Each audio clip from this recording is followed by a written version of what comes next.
Last time, we dived deep into the mystery of Satoshi Nakamoto, the genius behind Bitcoin.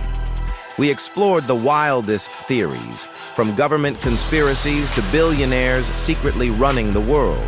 So, who is Satoshi Nakamoto?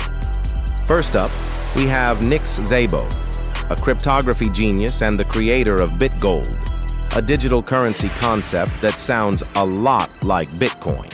In fact, many experts believe he was Satoshi because of the similarities between BitGold and Bitcoin.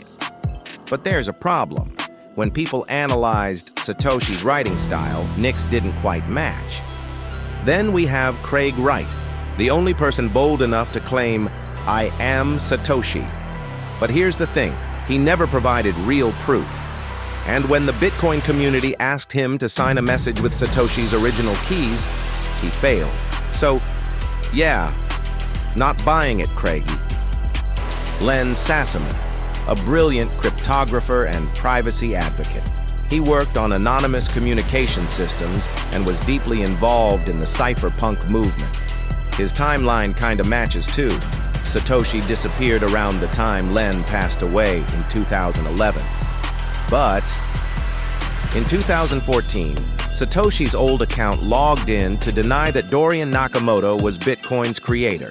By that time, Len had already been gone for 3 years, so it couldn't have been him.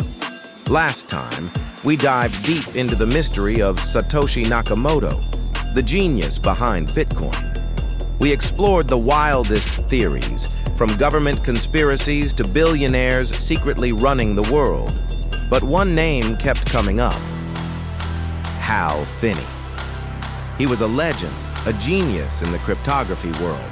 Hal Finney worked on privacy tools, encryption, and digital signatures, exactly the kind of stuff Bitcoin needed. Coincidence? Maybe. But here's where it gets interesting. He wasn't just some random guy in the Bitcoin space. He was the first person to ever receive Bitcoin from Satoshi himself. January 12, 2009, the first ever Bitcoin transaction happens. Satoshi sends 10 BTC to Hal Finney. Now, if you just invented digital money, who would you send it to first? Someone you trust, someone involved. Experts ran a stylometric analysis comparing Satoshi's writing to multiple suspects. And guess what? Hal's writing style was the closest match. The structure, it's almost identical.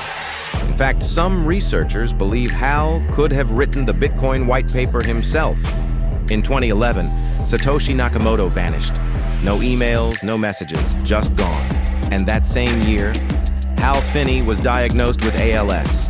His body slowly shutting down, his ability to type fading away.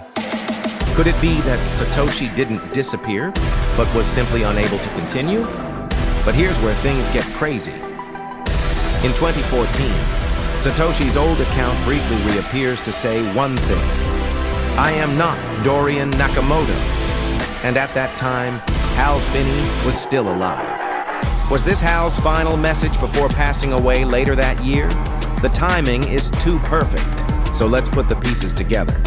First Bitcoin transaction sent to Hal, writing style matches Satoshi, the timing of Satoshi's disappearance perfectly aligns with Hal's illness. And if Hal was Satoshi, then what happened to his 1 million Bitcoin? And if Satoshi was still active, what would he have done with it? Find out in part 3. If Satoshi is still active, what would he do with his Bitcoin? Drop your theories in the comments. And while you're here, don't forget to like, subscribe, and join the crypto revolution.